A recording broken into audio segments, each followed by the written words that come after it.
वही चुन पाते हैं जो कांटों से टकराते हैं।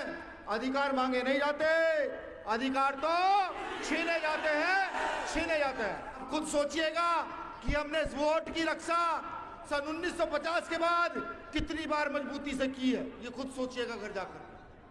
और अगर आप एक बार इस वोट की रक्षा करके अपने मताधिकार का सही प्रयोग करके इस देश के अंदर अंबेडकरवादी व्यवस्था के लोगों को स्थापित कर दें तो मैं लिख करके देता हूं, लिख लीजिए, ये देश हित की बात है कि इस देश को सोने की चिड़िया बनने से कोई रोक नहीं पाए। आज लोग चीख चीख कर कहते हैं भारत माता की जय करते हैं, ना जाने क्या क्या कसीदे पढ़ते हैं देश के विषय में। मैं उनको भी बता दूं कि साहब, चाहे मुख्यमंत्री महोदय हो, चाहे प्रधानमंत्री महोदय हो, चाहे संघ प्रमुख हो, कि भारत जो है, भारत मजदूर गरीब किसानों का देश है। जब तक यहाँ का गरीब मजदूर किसान उन्नत नहीं होगा, भारत उन्नत नहीं हो सकता, किसी कीमत पर नहीं हो सकता। और अगर भारत माता की जय कहने से भारत उन्नत हो सकता हो तो मैं लिख करके देता हूं, भीम आर्मी का इतना कार्यकर्ता पूरे देश के अंदर है कि अगर एक बार आवाज उठा दे तो संसद में बैठे लोग भी बहरे हो जाएंगे, इतनी तेज हम कह सकते हैं।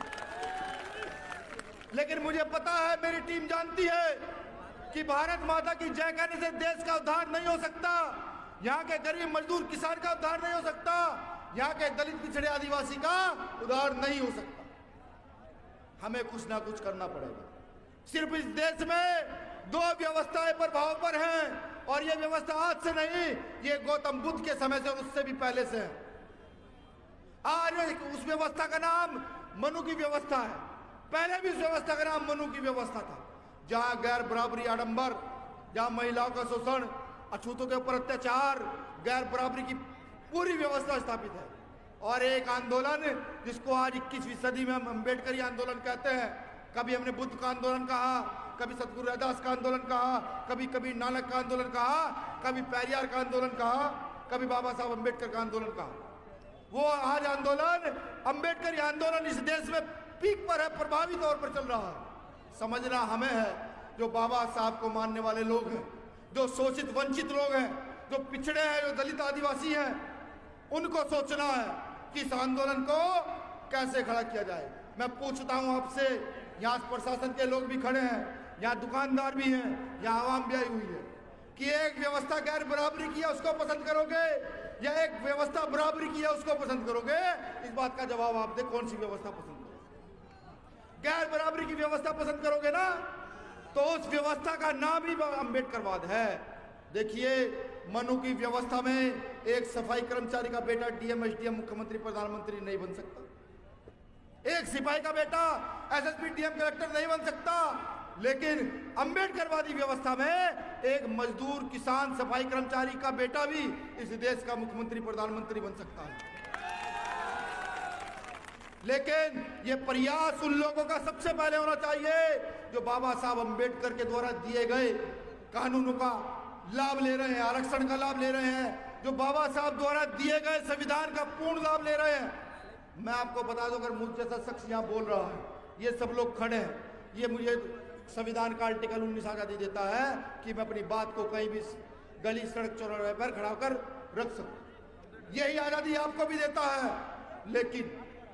लेकिन जिस व्यवस्था को तोड़कर बाबा साहब अम्बेडकर हमें ये अधिकार देकर के गए, क्या हमने बाबा साहब अम्बेडकर के कार्य को आगे बढ़ाने का प्रयास किया? क्या बाबा साहब अम्बेडकर जो लोकतंत्र में वोट की कीमत बता करके गए, उस वोट की कीमत को समझने का प्रयास किया? क्या काशीराम साहब जो सपना इस देश की व्यवस्था में स्थापित होने का बता करके गए, क्या उस सपने को पूरा करने का हमने प्रयास किया? नहीं। मध्य प्रदेश के साथ साथ पूरे देश में हमारी इतनी आबादी है कि जिस गली, चौक, चौराहे, मोहल्ले पर निकल जाओ, एक जय भीम कह दो 100 लोग आ जाते हैं। उन लोगों को जरूरत पड़ती होगी गाड़ियों की, मोटरों की, भीड़ इकट्ठा करने के लिए। हम लोगों को जरूरत नहीं पड़ती, हमें तो सिर्फ कहीं खड़े होकर एक बार जय भीम कहना पड़ता है, वहां जो है हमारे लोगों की अनगिनत संख्या हो जाती है। अब इसी का ही प्रयोग करने का समय आ चुका है। मैं जानना चाहता हूं, जब से भीम आर्मी बनी है, मध्य प्रदेश की कोई ऐसी घटना हो जहां भीम आर्मी का कार्यकर्ता जाकर ना लड़ा हो, वो मुकदमे लगकर जेल गया है, वो सजा काटी है, लेकिन वो पहुंचा है, हर जगह पहुंचा। जब वो बिना राजनीतिक सत्ता प्राप्त किए इतनी ताकत के साथ प्रशासन के सामने, सरकार के सामने खड़ा हो सकता है, तो सोचिए जब आप में से एक व्यक्ति निकलकर विधायक बनेगा, एक व्यक्ति निकलकर एमपी बनेगा, एक व्यक्ति निकलकर यहाँ का मुख्यमंत्री, प्रधानमंत्री की ओर अग्रसर होगा, तो समझिए आप कितने ताकतवर होंगे। जब आपके घर में, पड़ोस में आपके बीच से निकला हुआ व्यक्ति विधायक होगा, क्या आपके पर अन्याय अत्याचार हो सकता है? हिम्मत है कलेक्टर की वो आपकी बात ना माने, हिम्मत है प्रशासन की वो आपकी बात ना माने, माननी पड़ेगी। आज क्या है? आज क्या है कि हम छोटी मीटिंग करने जाते हैं तो यहाँ के जो माननीय मुख्यमंत्री, उनको शायद मामा यहाँ के लोग कहते हैं, वो फौरन 2 सिपाही भेज देते, जाओ देखो जाकर के भीम आर्मी के लोग क्या कर रहे हैं। मैं उनसे भी निवेदन करता हूँ, साहब आप अपना पूरा तंत्र लगाएं, पूरी फोर्स लगाएं, पूरा धन खर्च करें, और हम सिर्फ एक बैठ करके एक सोशल मीडिया पर मैसेज डालेंगे कि हम 12 तारीख को भोपाल कूच कर रहे हैं। आप में दम रोक लीजिएगा, आप में दम रोक लीजिएगा। पूरे भारत के अंदर भीम आर्मी एक ऐसा संगठन है जो हर शोषित, वंचित, पीड़ित की आवाज सुनता है, वो किसी भी वर्ग का क्यों ना हो। अगर एक बार भीम आर्मी के पास उसका कोई मैसेज आया कि मेरे साथ ये गलत कर रहा है, वो चाहे गलत करने वाला हमारे मामा का भाई भतीजा ही क्यों ना हो, उसके खिलाफ भी भीम आर्मी आवाज उठाती है।